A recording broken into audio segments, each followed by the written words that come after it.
আসসালামু আলাইকুম এভরিওয়ান, আশা করি সবাই অনেক অনেক ভালো আছেন। সকলকে শুভেচ্ছা জানাচ্ছি আরেকটি নতুন ভিডিওতে। আমার পিছনে যে ভবনটা দেখতে পাচ্ছেন, এটি থেকে অনেকেই বুঝতে পেরেছেন যে এই জায়গাটি কোথায়। আমি পরিচয়টা দিয়ে নিচ্ছি। এটি হচ্ছে আমার টাঙ্গাইল জেলার অন্তর্গত ধনবাড়ী উপজেলার অবস্থিত নবাব মঞ্জিল। এই মঞ্জিলে এসেছি ঘুরে বেড়ানোর জন্য এবং আপনাদের দেখানোর জন্য। তো বন্ধুরা, ভিডিওটি অবশ্যই কন্টিনিউ করবেন এবং উপভোগ করতে থাকবেন এই নবাব মঞ্জিলের পুরো সৌন্দর্য।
এই নবাব মঞ্জিলের ভিতরের যে অংশটা রয়েছে, এটা কিন্তু সত্যি মনোমুগ্ধকর এবং ভালো একটা সময় কাটানোর মতো একটা জায়গা।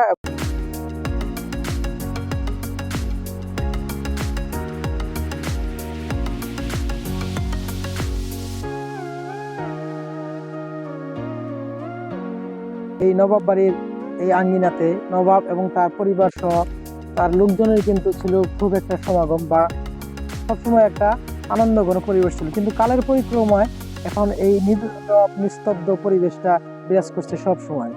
এটাই হচ্ছে জীবন, এটাই হচ্ছে বাস্তবতা। যেখানে একসময় মানুষের খুব আনাগোনা থাকে, বা এক সময় মানুষের চলাফেরা অবাধভাবে চলতে থাকে, কিছু কিছু সময় দেখা যায় সেই জায়গাগুলো একদম নীরব হয়ে যায় এবং জনমানব শূন্য হয়ে যায়।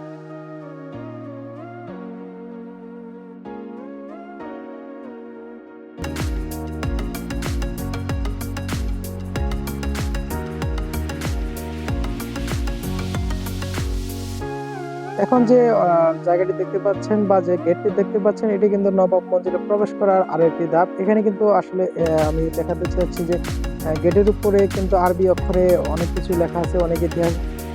যেটা আরবি পড়তে পারতেছি না, যার কারণে আসলে এখানে বিবরণটা আপনাদের সাথে তুলে ধরতে পারলাম। একটা সময় হয়তো এই জায়গাটিও লোকে লোকারণ্য ছিল, কিন্তু কালের পরিক্রমায় কিন্তু এটা এখন সম্পূর্ণ পরিত্যক্ত এবং পরিত্যক্ত বাগান হিসেবেই ব্যবহার হচ্ছে।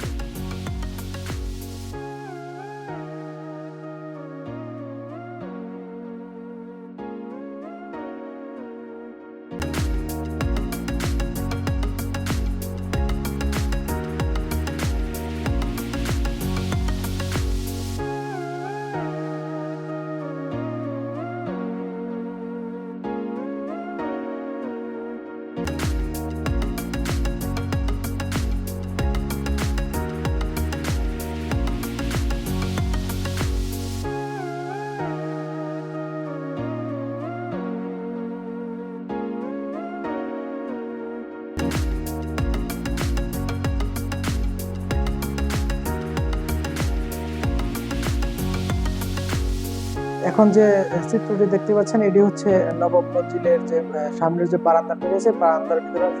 আপনার আমার হাতের বাম পাশে যে জায়গাগুলো রয়েছে বা যে দরজাগুলো রয়েছে, এগুলো কিন্তু তালাবদ্ধ অবস্থায় আছে এবং এই বারান্দার দেয়ালগুলোতে কিন্তু নবাব সাহেব এবং তার পরিবারের অনেকেরই ছবিগুলো এখানে দেওয়া আছে। আমি এক এক করে ছবিগুলো আপনাদের দেখানোর চেষ্টা করব।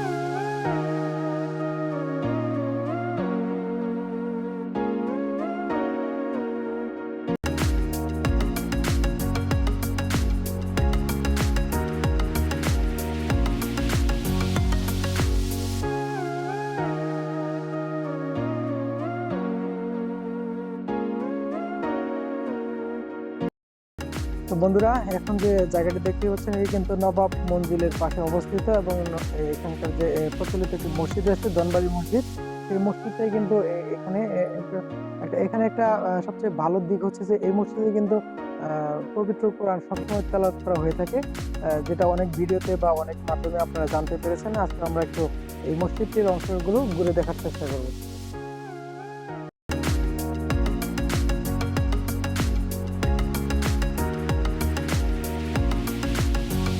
স্ক্রিনে এই মুহূর্তে যে জায়গাটি দেখতে পাচ্ছেন বা যে কবরগুলো দেখতে পাচ্ছেন এগুলো কিন্তু এই নবাব মঞ্জিল প্রতিষ্ঠাতা এবং এখানকার যে নবাব ছিল তার কবর এবং তার পরিবারের কবরগুলোই কিন্তু।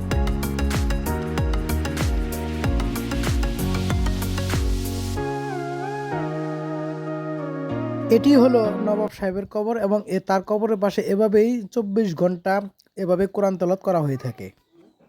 তো বন্ধুরা, নবাব বাড়ির দৃশ্য কিছুটা আপনাদের দেখানোর চেষ্টা করেছি, সেটা নবাব মঞ্জিল এবং তার পাশে যে অবস্থিত এই নবাব মসজিদটা রয়েছে এখানকার দৃশ্যগুলো কিন্তু আপনাদের সাথে শেয়ার করছি। এবং এই মুহূর্তে আমি মসজিদের পাশে যে ছাত্র রয়েছে সেই ছাদ থেকে আপনাদেরকে মসজিদের দৃশ্যটা দেখানোর চেষ্টা করলাম।